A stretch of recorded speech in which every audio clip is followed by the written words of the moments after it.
तेरी मिट्टी में मिल जावा, गुल बन के मैं खिल जावा। जी हाँ, आज की वीडियो एक ऐसी चीज़ के बारे में है जिसके बिना गार्डनिंग और हमारी ज़िंदगी मुमकिन ही नहीं, मिट्टी या सॉइल। नमस्ते, आदाब और सत श्री अकाल। मैं हूँ चेतना गेट माई हार्वेस्ट से।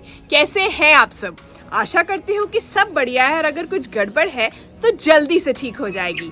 आज की वीडियो में मैं बताने वाली हूँ कि पौधों को उगाने के लिए सबसे बढ़िया तरीके से मिट्टी को कैसे तैयार किया जाए। अगर मिट्टी बेजान हो जाए तो उसमें क्या डाला जाए कि दोबारा जान आ जाए, और पॉटिंग सॉइल मिक्स के बारे में भी बहुत से सवालों के जवाब दूंगी। तो जल्दी से शुरू करते हैं। सबसे पहले जान लेते हैं कि पौधे लगाने के लिए मिट्टी को तैयार कैसे करना है, यानी पॉटिंग सॉइल मिक्स क्या होना चाहिए।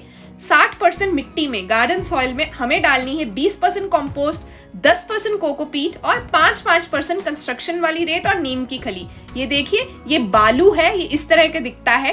कोकोपीट है, कोकोपीट ऐसा दिखता है, ये धो लिया है मैंने भिगोकर।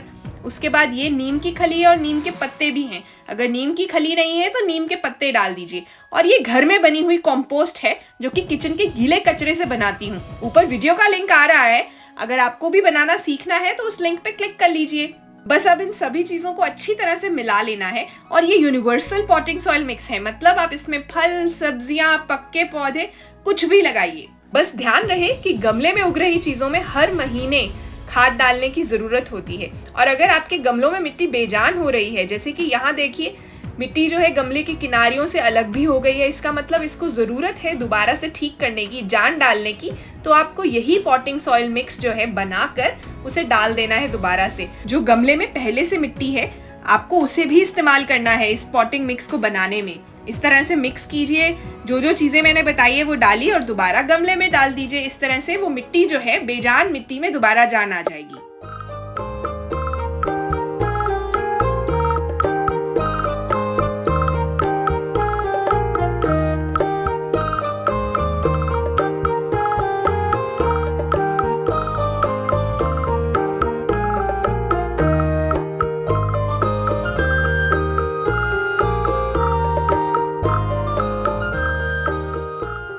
मिट्टी का एक नॉर्मल कॉम्पोजिशन है, नेचुरल फॉर्म है। अगर उसमें कंकर हैं, पत्थर हैं, बहुत बड़े बड़े नहीं है तो आपको वो बाहर नहीं निकालने हैं। अगर आपके वहाँ भी छोटे बच्चे हैं तो उन्हें प्रोत्साहित कीजिए कि वो कुछ वक्त नेचर में बिताएं, पौधों की देखभाल करने में मदद करें। विहान स्कूल जाने से पहले इन गमलों में मिट्टी की गोड़ाई कर रहा है और उसे बहुत मजा आ रहा है कि बैंगन भी आ गए हैं पौधों में। नेचर में वक्त बिताने से बच्चों को बहुत कुछ सीखने को मिलता है। अब सवाल आता है कि क्या पौधों की रीपॉटिंग हर साल करनी चाहिए, क्या मिट्टी बदलनी चाहिए हर साल? नहीं। किस सिचुएशन में आपको रीपॉटिंग करनी है? सबसे पहला, अगर पौधों की जड़ें मिट्टी के ऊपर से बाहर आ रही हैं या गमले के नीचे से, इसका मतलब जड़ें बढ़ गई हैं, उन्हें बड़ा वाला गमला चाहिए। दूसरी सिचुएशन, जब आप पानी दे रहे हैं, पानी झट से नीचे वाले जो ड्रेनेज होल से बाहर आ रहा है, इसका मतलब पौधे में जड़ें ज्यादा है और मिट्टी कम है, मतलब पौधा रूट बाउंड है। तीसरी सिचुएशन, जब गमला टूट रहा है, क्रैक हो गया है, इसका मतलब पौधे की जड़ें जो हैं वो बहुत फैल चुकी हैं और उन्हें अब नया घर चाहिए। और चौथी सिचुएशन ये है, जब पौधा बढ़ नहीं रहा, लग रहा है कुछ गड़बड़ है मगर ऊपर पत्तों में नजर नहीं आ रही, तो फिर आपको रूट्स चेक करनी है, इसलिए रीपॉटिंग करनी चाहिए। चलिए आपके कुछ सवालों के जवाब दे लेते हैं।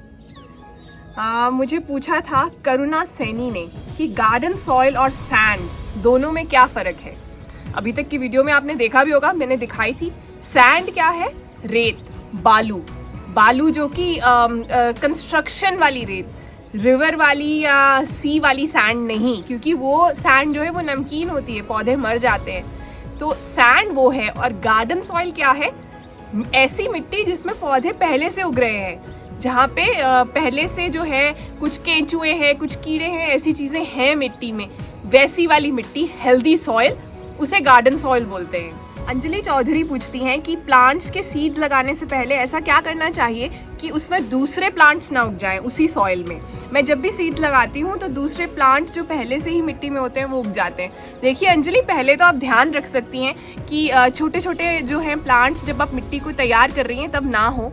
कुछ सीड्स अगर पॉसिबल है तो कोकोपीट में लगाइए, मिट्टी में लगाने की बजाय। कोकोपीट में वीड्स नहीं उगेंगे। और तीसरी चीज़, अगर वीड्स उग भी रहे हैं आपको पता चल जाएगा डिफरेंस। आप जितना ज़्यादा गार्डनिंग करेंगी, बागवानी करेंगी, तो आपको डिफरेंस समझ आना शुरू हो जाएगा कि हाँ ये सीड से आया है और ये वीड है। तो एक्सपीरियंस से पता चलता है। बहुत से लोगों ने मुझसे पूछा है कि अगर कोकोपीट नहीं है या नहीं खरीद सकते हैं तो उसका सब्स्टिट्यूट क्या है। कोकोपीट की जगह पे आप कंपोस्ट का इस्तेमाल कर सकते हैं, बिल्कुल उसी तरह से काम आती है। और कोकोपीट में कोई न्यूट्रिशन नहीं है, पौधों को देने के लिए कोकोपीट के पास मॉइस्चर के अलावा और कुछ नहीं होता, लेकिन कंपोस्ट जो है उसमें भरपूर न्यूट्रिशन होता है। तो इसलिए कोकोपीट को जो है कंपोस्ट से कीजिए। और किसी ने पूछा था कि नीम की खली जो है उसका सब्स्टिट्यूट क्या है। उसका सब्स्टिट्यूट नीम के पत्ते हैं, आप उसका इस्तेमाल कर सकते हैं। दालचीनी का पाउडर है, आप पौधों के अंदर, मिट्टी के अंदर फंगस लगती है, चींटियां आती हैं बहुत ज़्यादा, तो आप वो डाल सकती हैं। आप हल्दी का पाउडर भी, ज़रा सा हल्दी का पाउडर, मतलब एक गमले में एक चुटकी हल्दी का पाउडर भी बहुत है। जैसे इस साइज के गमले हैं, बड़ा वाला है तो आधा चम्मच हल्दी का पाउडर जो है वो स्प्रिंकल करके मिक्स कर दीजिए। तो ये हो गए सब्स्टिट्यूट्स। सैंड नहीं है, अगर रेत नहीं है तो उसका सब्स्टिट्यूट क्या है। देखिए वो जो लाल वाला चूरा होता है ना ईंटों का, वो भी सब्स्टिट्यूट है, बजरी भी सब्स्टिट्यूट है। और अगर आप साउथ में हैं, आपकी मिट्टी में पहले से ही रेत है, क्योंकि मैंने जो है टच करके समझी है मिट्टी, साउथ में जो मिट्टी है वो नॉर्थ से डिफरेंट है। हमारा सॉइल जो है अलूवियल है और ये चिकना हो जाता है, बहुत जल्दी चिपक जाता है, वेल ड्रेनिंग नहीं है। साउथ वाला सॉइल जो है ऐसा नहीं है, तो उसमें आपको रेत मिलाने की ज़रूरत नहीं है। तो मिट्टी को ध्यान से समझना पड़ेगा, आप रेत ऐसे ही नहीं मिला सकते। अच्छा, एक ये भी सवाल है जो बहुत लोग पूछते हैं। यहाँ अवतार सिंह ने पूछा है कि क्या हम मिट्टी को कंपोस्टिंग में यूज़ कर सकते हैं, कंपोस्ट बिन में डाल सकते हैं। बिल्कुल आप डाल सकते हैं, ज़रूरी नहीं है डालना, लेकिन उससे क्या होता है, अगर जैसे कि कंपोस्ट बिन में बहुत ज़्यादा बदबू आ रही है, आपका बैलेंस ख़राब हो गया है, तो मिट्टी डालने से वो बदबू भी जो है वो चली जाती है। लेकिन मैं रेकमेंड ज़्यादातर यही करती हूँ कि पहले से बनी हुई कंपोस्ट का एक बैच जो है, थोड़ा हिस्सा वो रखिए और नए वाली कंपोस्ट जब आप बना रहे हैं उसमें डालिए, उससे सब कुछ ठीक रहता है। मुझे आशा है कि आपको गेट माई हार्वेस्ट की वीडियोस अच्छी लगती हैं। अपने दोस्तों को हमारी वीडियोस भारी मात्रा में फॉरवर्ड कीजिए ताकि अच्छा कंटेंट ज्यादा लोगों तक पहुंच पाए और हमें भी प्रोत्साहन मिले और अच्छी वीडियोस बनाने के लिए। आज कहना मुझे आपसे ये था कि अगर आप हाउसवाइफ हैं या होम मेकर हैं तो आपसे कोई कहे या पूछे कि अच्छा तुम हाउसवाइफ हो, फिर तो तुम्हारे पास बहुत फ्री टाइम होता होगा, या आपसे कोई पूछे कि तुम सारा दिन घर पे करती क्या हो, तो उन्हें कहिए कि मैं इस मकान को घर बनाने का काम करती हूँ और वो काम बहुत जरूरी है। मैं ये भी चाहती हूँ कि सभी महिलाएं, सभी लेडीज, गर्ल्स जो हैं वो इंडिपेंडेंट बने, आत्मनिर्भर बने। मतलब बाजार से सामान खरीदने से लेकर घर से सामान ऑनलाइन ऑर्डर करने तक हर छोटे छोटे काम आपको खुद से करने आने चाहिए।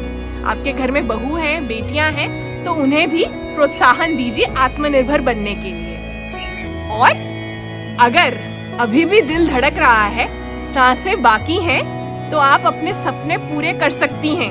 सपने पूरे करने के लिए कोई एज लिमिट नहीं होती, कोई उम्र नहीं होती। अपना बहुत सारा ध्यान रखिए। गेट माई हार्वेस्ट के साथ बने रहिए। मैं आपको मिलने वाली हूँ अपने अगले वीडियो में।